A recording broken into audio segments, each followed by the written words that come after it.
Veja Filipenses 2, versículo 5. Vamos ler todos juntos, mais uma vez, este versículo. Todos juntos? Lembre-se que no lugar de sentimento, eu gostaria que você usasse a palavra atitude, porque a palavra sentimento aqui no grego significa exatamente atitude.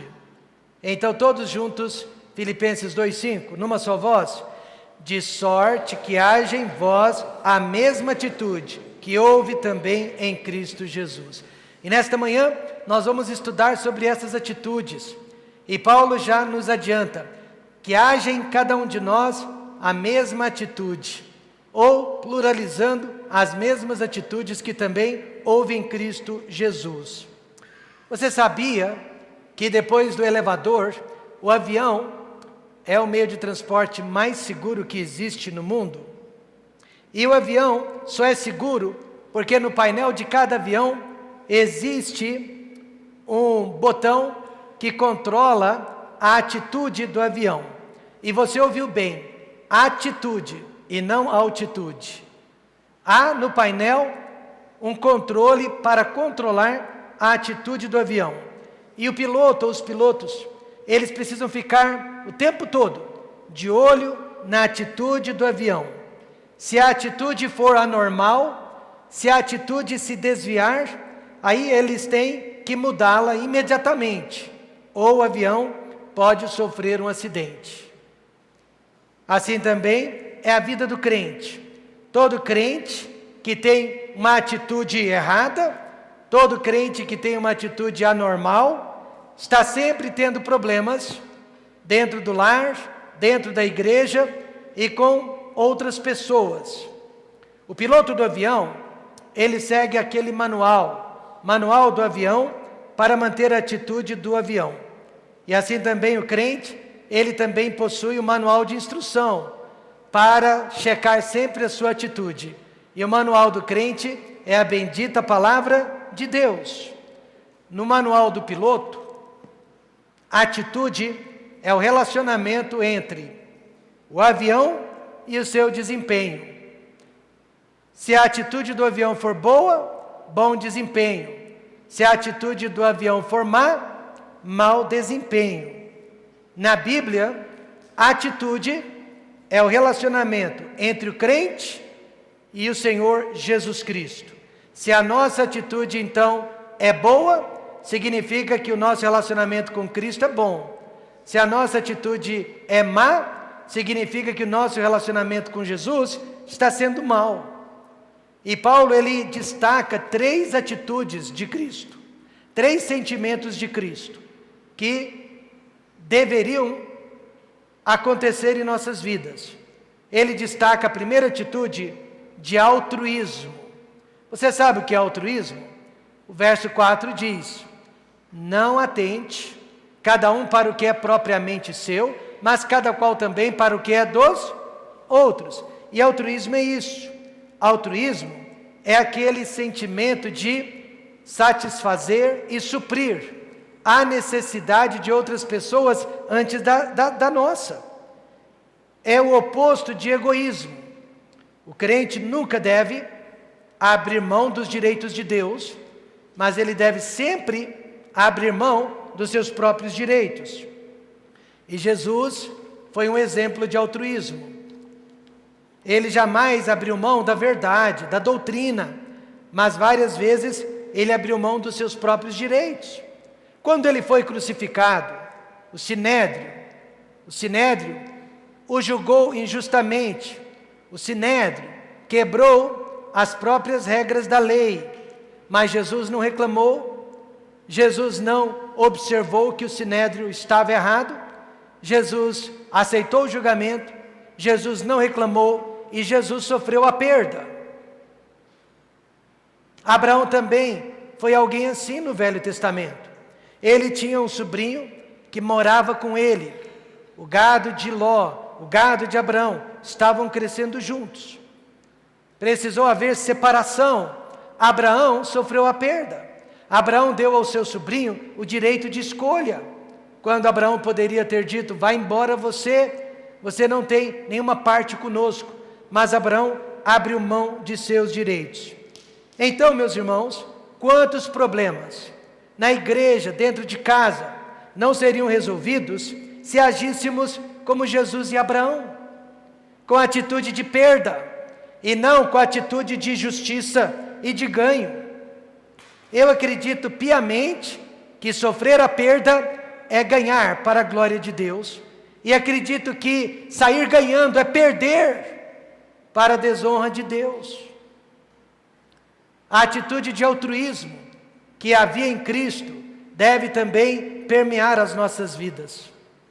Em segundo lugar, humildade. Paulo diz nos versos 6 e 7 que Jesus, sendo em forma de Deus, Ele é Deus, amém, irmãos? Mas enquanto Ele esteve aqui na terra, não teve por usurpação ser igual a Deus. Porque se Ele tomasse o lugar de Deus, jamais teria morrido na cruz do Calvário. Se Ele tomasse o lugar de Deus, jamais poderia ser esbofeteado. Mas esvaziou-se a si mesmo, tomando a forma de servo, escravo, fazendo-se semelhante aos homens. Isso é humildade. E a palavra humildade literalmente significa rebaixar-se. Rebaixar-se. Imagina viver dentro de um lar onde a esposa se rebaixa e onde o marido se rebaixa. Imagine conviver numa igreja onde nós estamos buscando o interesse dos outros, e num lar onde nós estamos querendo suprir a necessidade dos outros e não a nossa. Não há lugar para egoísmo e não há lugar para orgulho quando nós seguimos as atitudes de Cristo. E a terceira delas, que Paulo destaca, é a submissão. Ao dizer, achado na forma de homem, humilhou-se a si mesmo, sendo obediente até a morte. A quem Jesus foi obediente? Aos homens. Os homens decretaram a morte e ele aceitou a sentença dos homens. Ele foi obediente a Deus também, mas aos homens até a morte, e morte de cruz. Paulo está dizendo que se essas atitudes, altruísmo, humildade e submissão existirem em cada um de nós, aí sim nós seremos mais que vencedores. A nossa sociedade prega direitos, e aí os casais trazem, essa atitude para dentro de casa. A nossa sociedade prega individualismo, e aí nós trazemos essa atitude para dentro da igreja. Mas a Bíblia prega a atitude de Jesus Cristo. Lembre-se, a sua atitude determina o seu desempenho. Como que você está se desempenhando na vida? Seja cristã, seja financeira, seja emocional, seja social. Como que você está se desempenhando? É a sua atitude que determina o seu desempenho. Então, em primeiro lugar, como deve ser a atitude de um crente? Paulo diz: de sorte que haja em vós o mesmo sentimento que houve também em Cristo Jesus. Alguém sabiamente disse: atitude é um sentimento interno que se expressa através do nosso comportamento externo. Não é incrível? As pessoas conhecem a nossa atitude mesmo quando nós estamos de boca fechada. Alguém diria: eu vou ficar calado para que ninguém saiba o que eu sou, e ninguém saiba como eu sou, e ninguém saiba o que eu penso. Mas às vezes nós conseguimos enxergar a atitude mesmo na pessoa de boca fechada. Um time de futebol de uma escola estava representando a escola num torneio, num campeonato estadual. Então, esse time foi jogar numa outra cidade e estava perdendo de 2-0. O treinador chamou os meninos e disse: meninos, a sua capacidade está dizendo vamos ganhar, mas a sua atitude está dizendo vamos perder. Isso acontece na vida cristã.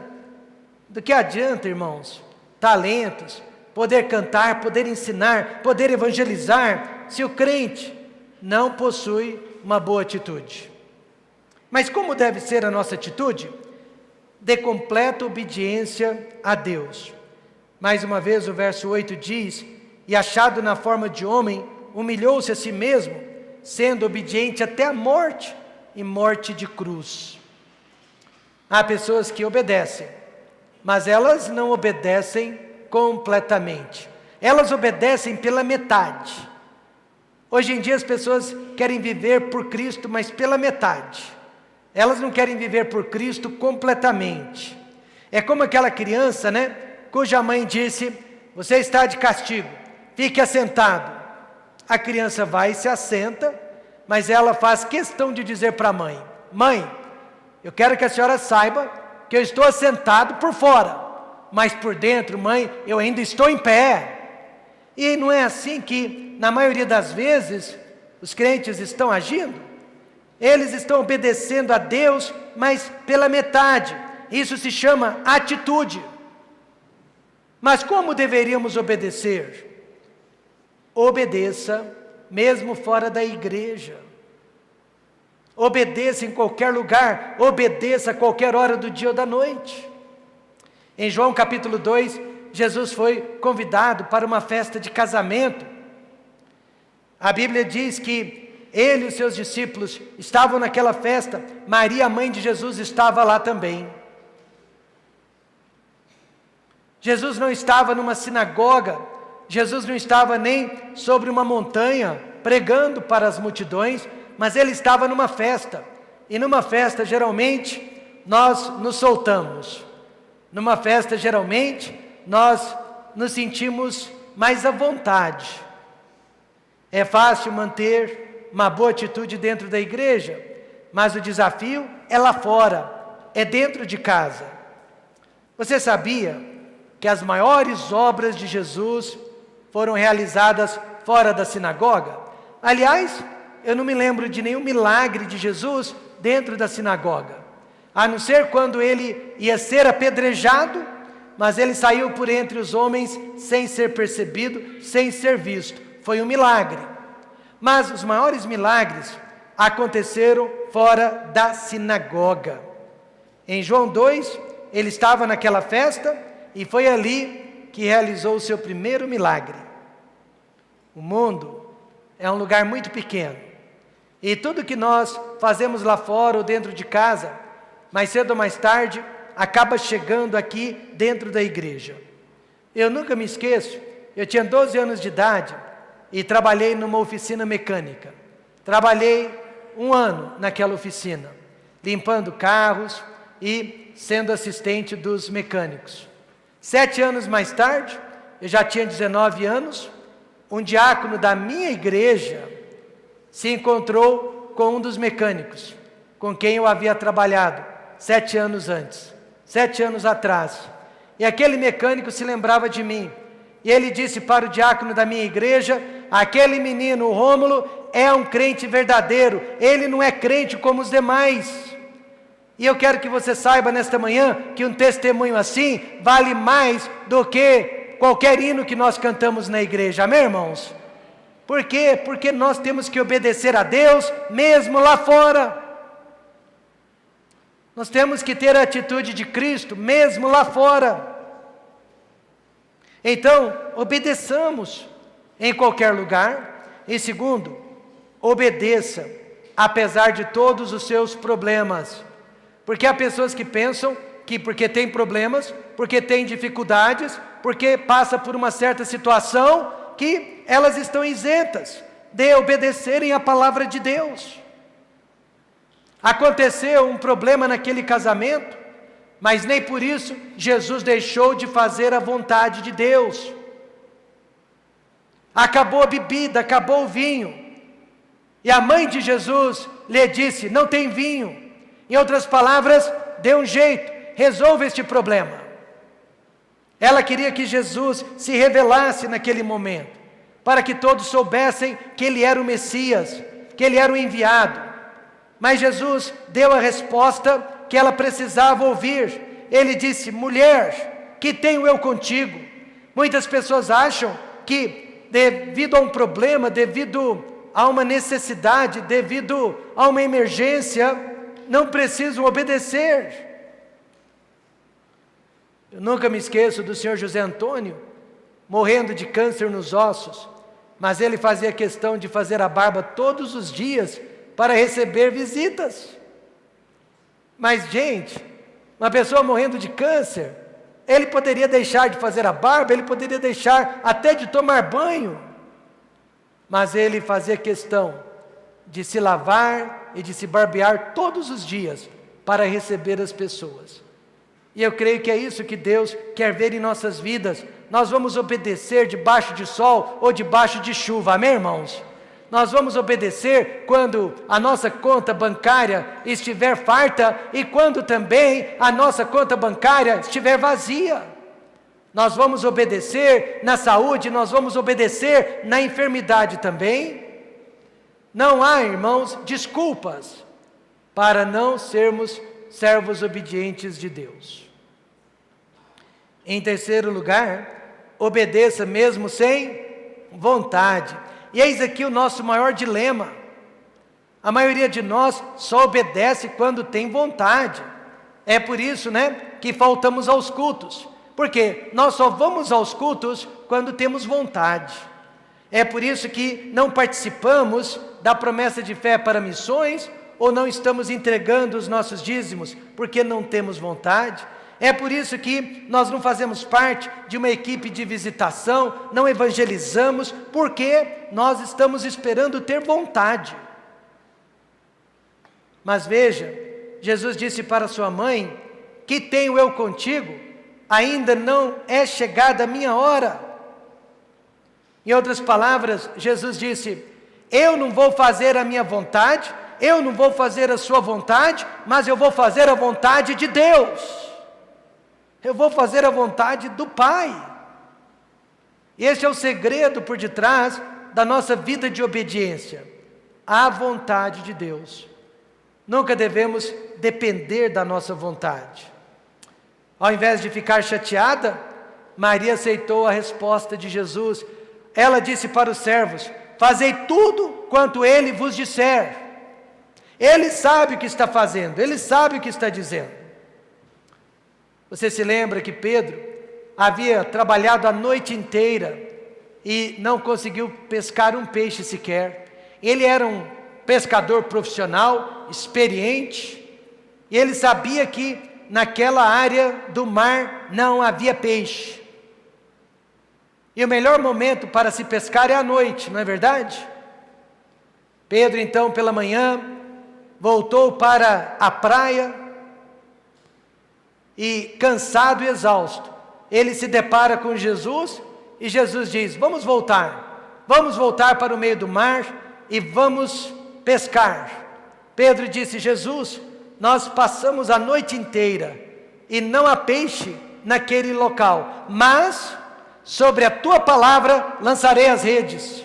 Em outras palavras, eu não tenho vontade de voltar, eu não tenho vontade de voltar para o mar e trabalhar por mais algumas horas, eu quero dormir, eu quero descansar, mas sobre a tua palavra eu lançarei as redes. Ou seja, eu não vou fazer o que eu quero, mas eu vou fazer o que Deus quer. Amém, irmãos? Este é o segredo da vida cristã, este é o segredo da família bem-sucedida. É quando nós não fazemos a nossa vontade, mas a vontade de Deus. A nossa vontade vai nos conduzir para o divórcio, para o adultério, para a infidelidade, para as drogas, para os vícios. A nossa vontade vai nos empobrecer material, espiritual e fisicamente.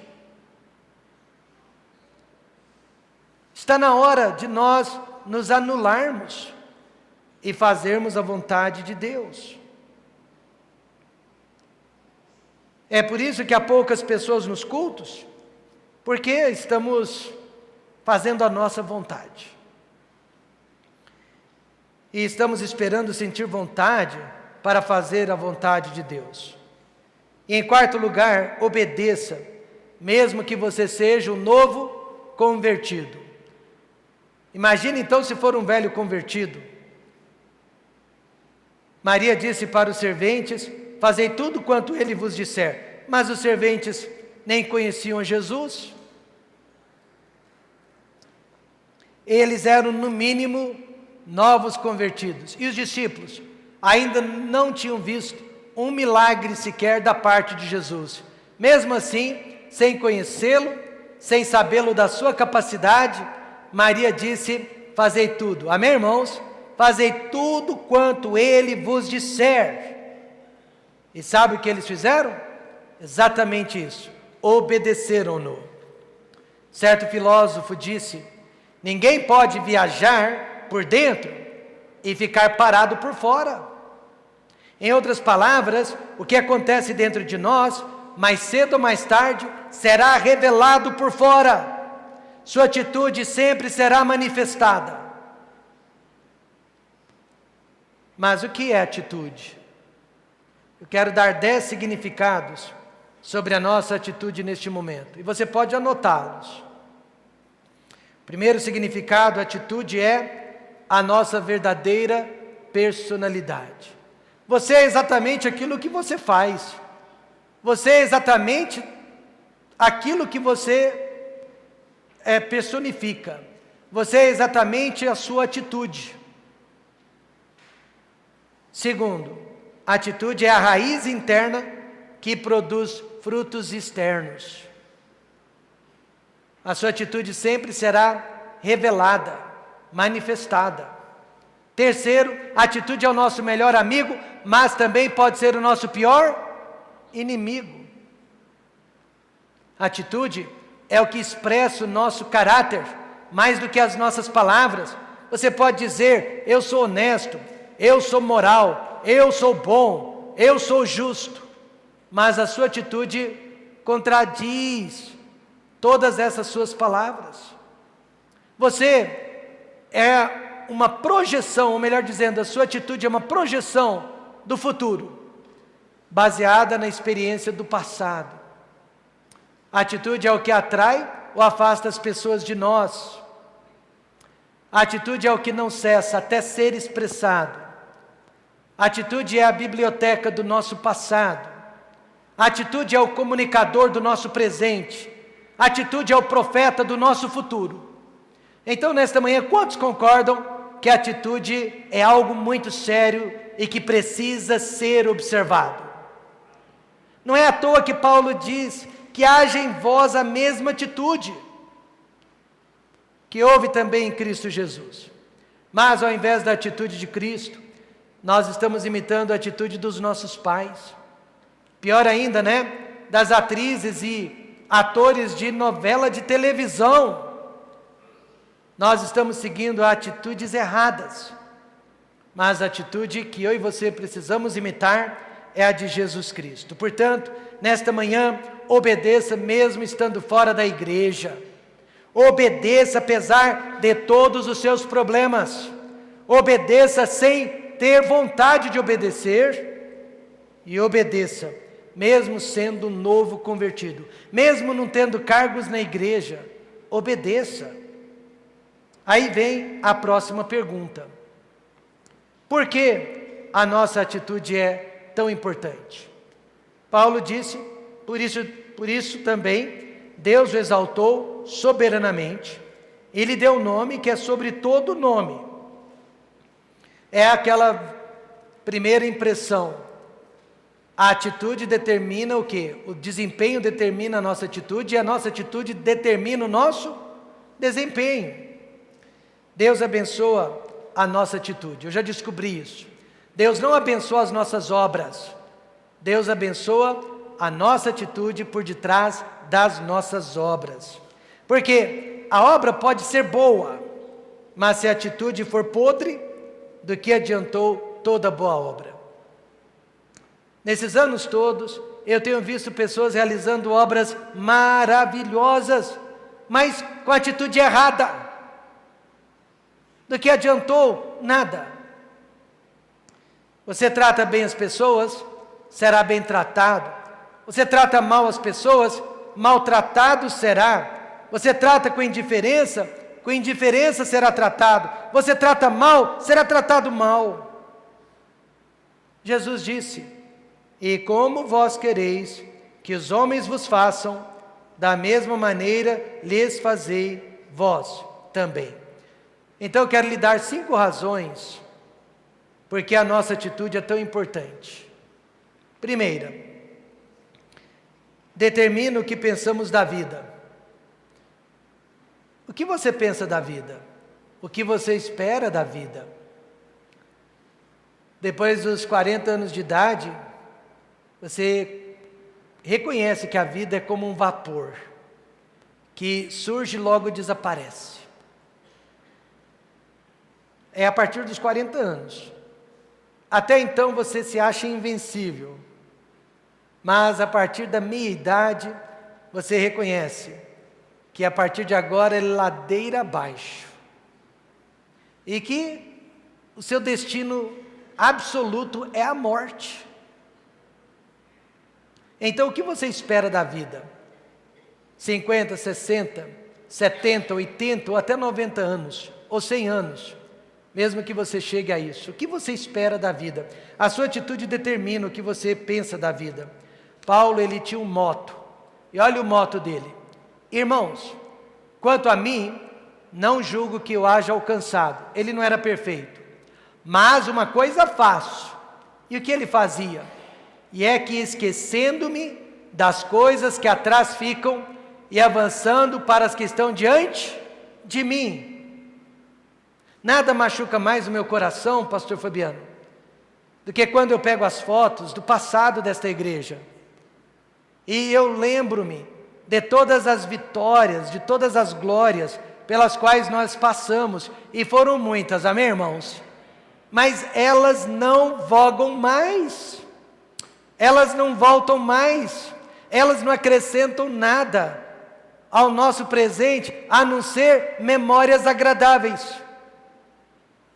Não adianta habitar no passado, nós temos que habitar no presente e no futuro, amém, irmãos?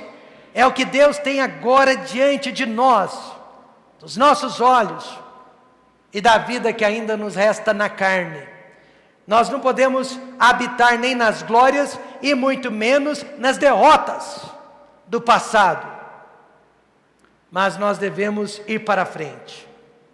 Paulo se considerava o pior de todos os pecadores. Ele realmente tinha um passado horrível, mas ele sabia que não podia viver do passado. O que pensamos da vida determina o que a vida pode fazer por nós. Analise a atitude de 2 lixeiros. Um deles, reclama da vida. Ele diz: eu não estudei, nasci numa família pobre, vou morrer pobre. Eu nunca vou ter um emprego bom. Olha só o que eu estou fazendo. Eu estou correndo atrás de um caminhão de lixo, e eu estou juntando lixo da casa de outras pessoas, dos ricos. Esta é a vida que eu tenho. O outro lixeiro, na mesma situação, estava vendo a vida com outros olhos. Ele disse: olha que bênção, eu tenho saúde para correr atrás de um caminhão, amém, irmãos? E Deus está me usando para manter a cidade limpa. É tudo uma questão de atitude. Os dois estavam olhando para a mesma situação, mas com percepções diferentes uma da outra. E quantos crentes estão nesta manhã reclamando do fato que precisam frequentar uma igreja, reclamando do fato que precisam contribuir com missões, e precisam doar os seus dízimos, e precisam ler a Bíblia, e precisam orar a Deus, precisam evangelizar. Ou seja, o que é para ser um privilégio, o que é para ser uma bênção, tornou-se um fardo na vida dessas pessoas. Por quê? Atitudes erradas, uma percepção errada da vida.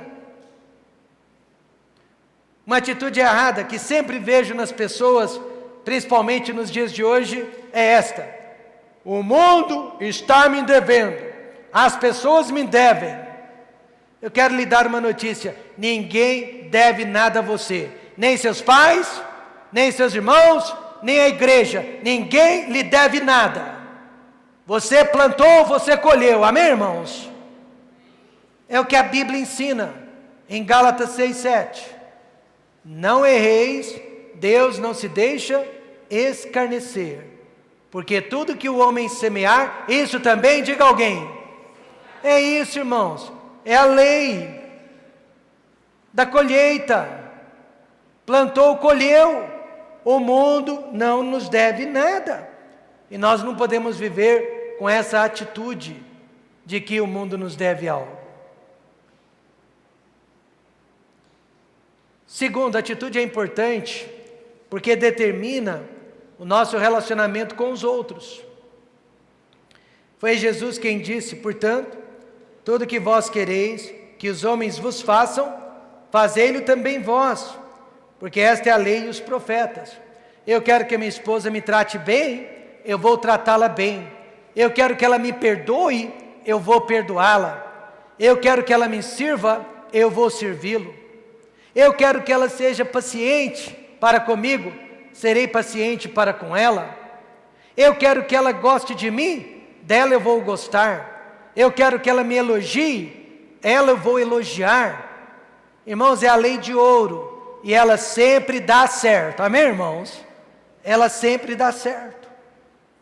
Nós devemos plantar boas sementes para colhermos bons resultados. Mas eu não nego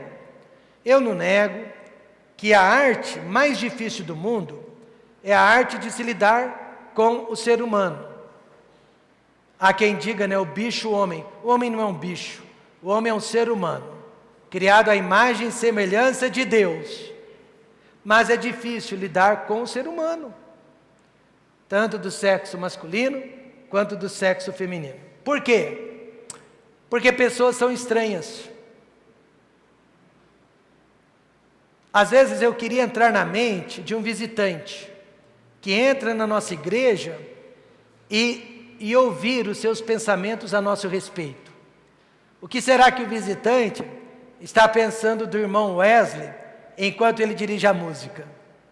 Está ali, né? Um rapaz mexendo os braços, mexendo as mãos. O visitante não sabe o que é regência e cantando, né? Soltando a voz. O que será que ele pensa do Wesley? Mas o que será que o visitante também pensa de nós? Do nosso rosto, do nosso semblante, da nossa aparência? Ainda bem que não sabemos, né? E não ficamos sabendo na maioria das vezes. Mas pessoas são estranhas. Na grande maioria das vezes, pessoas são estranhas. Pessoas são esquisitas. Pessoas são estranhas e esquisitas. Todos nós, só de passarmos na porta de um consultório psiquiátrico, já saímos dali com, no mínimo, 5 diagnósticos. Porque nós somos esquisitos, nós somos estranhos. Nós somos complexos. Ninguém é igual a ninguém e nós somos complexos, difícil de compreender. E pessoas são engraçadas, muito engraçadas. Por exemplo, já reparou, irmãos, que as pessoas, quando entram no ônibus, elas procuram os primeiros lugares? Eu sempre fui assim. Quando eu entro no ônibus, eu já procuro lá os primeiros assentos, ou quero ficar nos primeiros lugares, até para facilitar depois a descida. No avião, então, se eu tivesse dinheiro, eu sempre queria me assentar na primeira classe ou na classe executiva. Nós somos assim, nós queremos os primeiros assentos no ônibus, mas na igreja, nós procuramos os últimos assentos. Ou ficamos lá no mezanino. Por quê? Porque dá a sensação de proteção. Aqui eu estou protegido, ninguém está me olhando, ninguém está me observando. Ao contrário, eu olho para vocês o tempo todo, eu quase nunca olho para os que estão aqui na frente. Mas tem a impressão errada de que estão escondidos. Isso não é estranho? Mas nós somos assim, primeiros assentos no ônibus, últimos assentos na igreja. E o que mais? Quando você diz para as pessoas que há 300 ou mais bilhões de estrelas, neste nosso único universo, as pessoas acreditam. Elas acreditam. Olha, há bilhões de estrelas. Ninguém duvida. Mas aí você fala para as pessoas que a parede acabou de ser pintada, elas precisam colocar a mão para ter certeza. Se isso não for estranho, é o quê? Pessoas são estranhas, por isso que é difícil lidar com elas, saber o que elas pensam, o que elas querem. Alguns ministérios só não vão para frente, porque nós não sabemos lidar com pessoas, e às vezes a culpa não é nossa, mas o problema número 1 é como lidar com elas. Falta-nos sabedoria, psicologia e falta principalmente amor e humildade para lidar com pessoas. Qualquer funcionário, qualquer liderado está disposto a fazer qualquer coisa por nós, desde que nós também façamos por eles. O Instituto de Pesquisa revelou, fez uma pesquisa, o Instituto, é claro, e revelou que 12% de todo o sucesso de uma empresa, de uma instituição, só 12% é resultado de conhecimento e talento. Os outros 88% é resultado de como lidamos com pessoas. Não é incrível isso? Só 12% talento, 88% como lidamos. Eu olhei agora para a irmã Denise, ela é dentista, né? E eu tenho certeza que ela trabalha muitíssimo bem. Mas quem sou eu para julgar o trabalho dela? Mas eu posso julgar o atendimento. O atendimento dela é excepcional, porque eu já vi. Já levei pessoas lá no consultório dela e vi como que é o tratamento. Então, muitas vezes, pessoas voltam pelo tratamento que receberam. Gentileza, carinho, né, educação. Agora, o que é uma igreja? Uma igreja é composta de pessoas. A igreja não existe sem as pessoas. Sem as pessoas, isso aqui não passa de um prédio, mas não é uma igreja. Uma igreja, ela só existe quando eu e você estamos juntos. Amém, irmãos? Aliás, a palavra igreja, ela é pluralizada. Hoje em dia, né, existe aquele ensinamento, você é uma igreja, eu sou uma igreja. Isso não é verdade. Você é o templo do Espírito Santo de Deus, mas para ser uma igreja nós temos que estar juntos. Igreja não existe isoladamente. A palavra eclesia significa assembleia. É preciso haver uma reunião para que a igreja esteja acontecendo, como agora de manhã, por exemplo. Então, 88% do nosso sucesso depende da maneira como nós lidamos com o ser humano. Por isso, precisamos mudar a nossa atitude, se queremos uma família vitoriosa e se queremos uma igreja vitoriosa. Homens vão ter que mudar de atitudes, esposas vão ter que mudar de atitude, filhos, pais. Por que as pessoas deixam de comprar numa determinada loja? Bom, uma outra pesquisa foi feita e a conclusão foi esta: 1% deixa de voltar naquela loja porque morre. Pessoas morrem, né? E elas não podem comprar mais. Só 3% deixam de voltar porque se mudam do local. 5% encontram amizades em outros lugares. 9% mudam de loja por causa do preço. Só 9%, hein, se importam com o preço. 14% insatisfação com o produto. Não gostaram do que compraram. Mas a maioria, 68%, não voltam porque não foram bem atendidas, não foram bem tratadas e foram tratadas com indiferença. Pense nisso. A igreja não é um comércio, mas cá entre nós, quando só o pastor fica feliz com a visita de alguém, alguma coisa está errada. Quando só o pastor consegue demonstrar gratidão pela presença de um visitante, aquele visitante percebe que foi tratado com indiferença. Devemos então tratar todos os visitantes como a pessoa mais importante da nossa igreja, ou como a pessoa mais importante do mundo, né?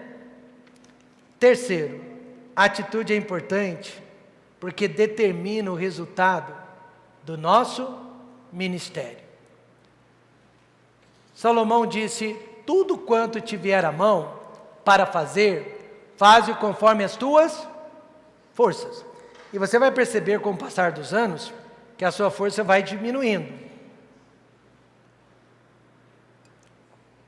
Eu disse para alguém esta semana: eu posso não ter a mesma força, a mesma energia de 10, 20 anos atrás, mas a motivação é a mesma. Amém, irmãos? A motivação não precisa diminuir, mas a força diminui. Salomão, ele escreveu 2 livros da Bíblia. Alguém se lembra?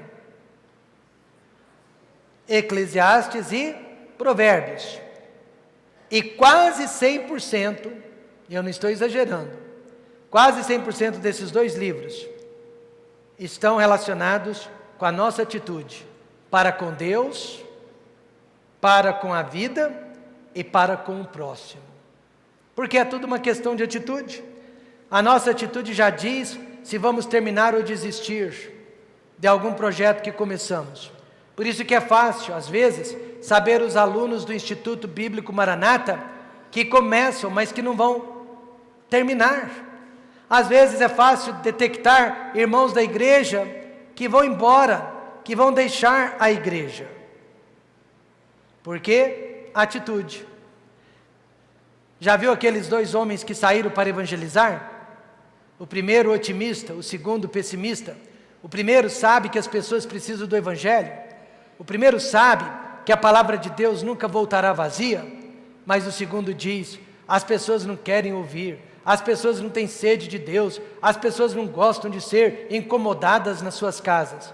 Qual desses 2 será mais bem sucedido? É tudo uma questão de atitude. Quantas pessoas começam a cantar no coral e logo desistem, visitar com as equipes e logo desistem? A razão número 1 é a atitude dessas pessoas. Por exemplo, e eu gosto muito desta ilustração, 2 vendedores de sapatos foram levados para uma ilha onde havia 10.000 pessoas que nunca haviam usado um par de sapatos sequer na vida delas. Elas andavam totalmente descalços. O primeiro vendedor olhou para aqueles moradores da ilha, 10.000 moradores, e olhou para todos aqueles pés sem sapatos, e ele mandou um recado para a empresa: mandem me buscar, ninguém nesta ilha usa sapatos, eu estou perdendo o meu tempo. O outro vendedor olhou para os mesmos pés, viu que ninguém usava sapatos, mandou avisar para a sua empresa: me envie 10.000 pares de sapatos, porque todos nesta ilha precisam de sapatos. Novamente, olhando para o mesmo problema, mas com 2 atitudes antagônicas, atitudes diferentes.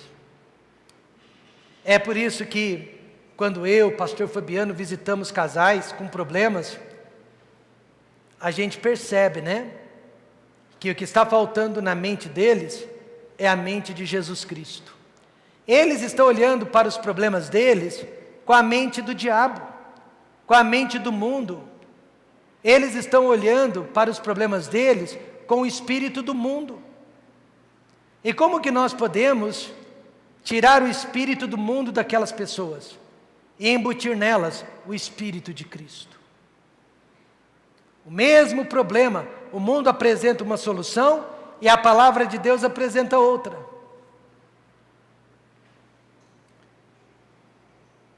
A atitude, muito mais do que talento, eu já descobri, determina o resultado de nossas vidas. Quarto lugar, a atitude determina as consequências dos nossos problemas. Romanos 8, 28 faz uma promessa. E sabemos que todas as coisas contribuem juntamente para o bem daqueles que amam a Deus, daqueles que são chamados segundo o seu propósito. Essa promessa é linda, mas poucas pessoas acreditam nela, principalmente quando estão atravessando tormentas. Qual é a diferença entre um problema e uma oportunidade? Alguém sabe? Qual é a diferença entre um problema e uma oportunidade? Nenhuma. Todos os livros de história, inclusive a Bíblia, diz que os maiores líderes da história surgiram na hora de crises e não na hora de paz. Na hora de crises e não durante a bonança. E quando Deus quer educar o seu filho, quando Deus quer treinar o seu filho, não o manda para a escola da graça, mas o manda para a escola das necessidades. José, só depois de 13 anos na escravidão, se tornou o salvador do mundo, o segundo homem mais poderoso do mundo. Moisés, só depois de 40 anos no deserto, foi chamado para ser o libertador de Israel. Pedro, depois de humilhado, Pedro, depois de quebrado, foi usado para dar a abertura à igreja de Jesus Cristo sobre a terra. E Oséias teve que conviver, aceitar uma esposa adúltera, infiel, por causa dos mandamentos de Deus. Problemas sempre vão existir. Agora, como que eles vão terminar? Dependerá sempre das nossas atitudes. Alguém disse: se eu quero segurança, preciso morar no cemitério. Há muita segurança no cemitério, mas o que eu quero é oportunidade. E por último, a atitude determina o nosso crescimento espiritual. Paulo, falando com a igreja de Corinto, disse: e eu, irmãos, não vos pude falar como a espirituais, mas como a carnais, como a meninos em Cristo. Você acredita que há pastores hoje em dia ensinando que não existem crentes carnais? Só existem crentes espirituais. Se é carnal, não é salvo. Então, a igreja inteira de Corinto não era salva. E Paulo estava perdendo tempo com aqueles irmãos. Mas Paulo disse irmãos. Eles eram salvos, mas eram irmãos carnais, eram meninos. Eles não cresciam espiritualmente. Você tinha que balançá-los como bebês, depois de 10, 15, 20 anos na igreja. Por isso que eu sempre digo, a parte mais fácil do ministério é ganhar almas, batizá-las. A parte mais difícil do ministério é edificá-las e amadurecê-las. Essa é a parte mais difícil. Ver crentes crescendo e criando músculos espirituais da fé. Sempre, falamos do filho pródigo. E raramente falamos do irmão do filho pródigo. Mas ele também é um personagem importante na parábola. Porque a atitude dele foi errada do começo ao fim. E aquele filho, ou aquele irmão, mostrou que ele não tinha crescimento espiritual. Ah, mas o irmão dele foi quem abandonou o pai, o irmão dele foi para a terra longínqua, o irmão dele viveu em pecado. Mas mesmo ele que ficou, tinha uma atitude carnal. Primeiro, ele se achava importante. Você se acha importante, né? Por isso tantas brigas, por isso tantos problemas. Mas nós não somos importantes. Importante é Deus. Ele disse para o pai: pai, o senhor fez uma festa para este meu irmão que não presta, mas o senhor nunca fez uma festa para mim, pai, que sou trabalhador e honesto. Depois, ele provou que tinha dó de si mesmo. Tadinho, autocomiseração. Pai, tenho trabalhado em seu favor todos esses anos e o senhor nunca matou um cabritinho em minha homenagem. O interessante é que ele não mentiu. Tudo que ele falou era pura expressão da verdade. Mas veja o resultado daquela imaturidade. Ele queria os privilégios de filho, mas recusou as obrigações de irmão. Não é isso que acontece no nosso meio? Maridos querem o privilégio de maridos, mas esquecem da obrigação de maridos. Crentes querem cargos espirituais na igreja, mas não são espirituais.